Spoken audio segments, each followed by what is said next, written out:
A recent report showed that American credit card debt has climbed to roughly $1.25 trillion, and the percentage of credit card balances that are more than 90 days delinquent is at the highest level in 15 years.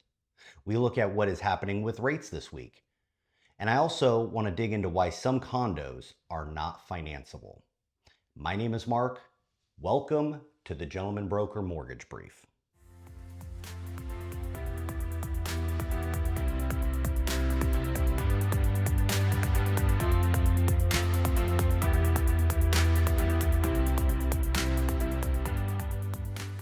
Welcome, friends.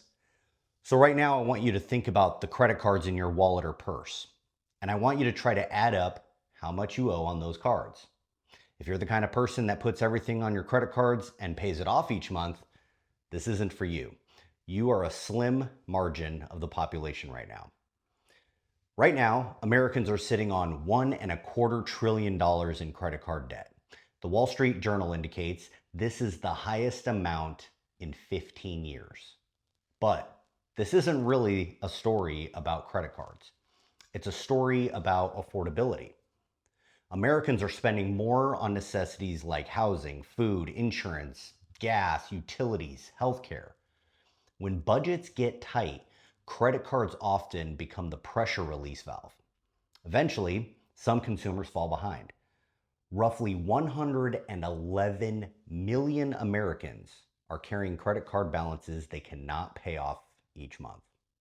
Now, when I see a borrower carrying significant credit card debt, I'm paying attention to three things. One, monthly obligations. Those monthly minimum payments directly impact debt to income ratios. Two, credit utilization. High balances can lower credit scores even when payments are made on time. And third, cash reserves. Many buyers have enough income to qualify, but don't have enough liquidity for down payments and closing costs. The good news is that a borrower doesn't need perfect finances to buy a home. Many buyers assume they need zero credit card debt, an 800 credit score, or 20% down. None of those are true. The earlier they talk with a lender, the more options they have to improve their position before shopping. One of the best things I've seen recently in the lending world is the option of using VantageScore in addition to FICO to give the borrower the best possible rate for their situation. A lot of buyers see a credit score on Credit Karma and they assume that's the score we'll use for a mortgage. And now maybe it will be the case. Historically, mortgage lending relied almost entirely on FICO scores, which is not the way your online bank pulls your free credit scores they show you. That is done typically by VantageScore, which is a newer system of measuring and monitoring a person's credit. Today, VantageScore is gaining traction because it can be considered for things like rent payment history, and they can score borrowers with thinner credit files. The big takeaway is that both reward the same habits: pay on time, keep credit card balances low, and avoid taking unnecessary debt. But now we can pick and choose the better score between those two systems. This will be huge for buyers this year and next.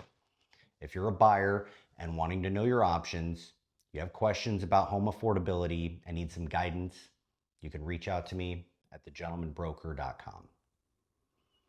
Nationally, 30-year fixed rates are sitting around 6.5%.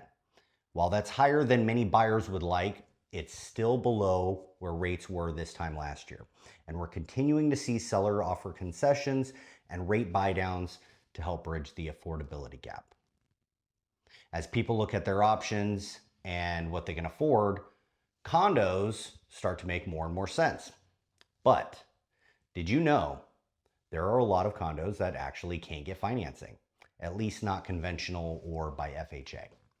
This comes across my desk and we see all kinds of reasons for this. Insurance deficiencies. The underwriters are looking for adequate master insurance, proper liability coverage, fidelity crime coverage, sufficient replacement cost coverage. If the HOA doesn't have the right insurance, financing can stop immediately. Deferred maintenance is another big one. Lenders don't want to see roofs at the end of their life, structural issues, water intrusion, balconies needing repair, and large known maintenance deficiencies. The concern is simple. If the HOA isn't maintaining the property, future special assessments become more likely. Pending litigation is another one.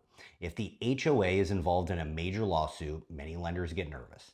These could be construction defect claims, contractor disputes, structural claims, and insurance lawsuits. Not all litigation is a deal killer, but some are. And finally, investor concentration. This is a tricky one because we are fighting the good fight of trying to keep corporations from buying up all the homes. Fannie and Freddie prefer owner-occupied communities. If investor ownership gets too high, financing options shrink, down payment requirements may increase, and some lenders won't lend at all. A condo where 70% of the units are rentals is viewed very differently than one where 70% is owner-occupied. Before your borrower falls in love with a condo, let's verify the financing eligibility. Finally, I will leave you with a quote. Success is the sum of small efforts, repeated day in and day out, by Robert Collier. This has been your mortgage brief for the week. For everyone watching, I hope today is the start of a productive week. I hope you are proud of the work you are doing. My name is Mark, and I am the Gentleman Broker.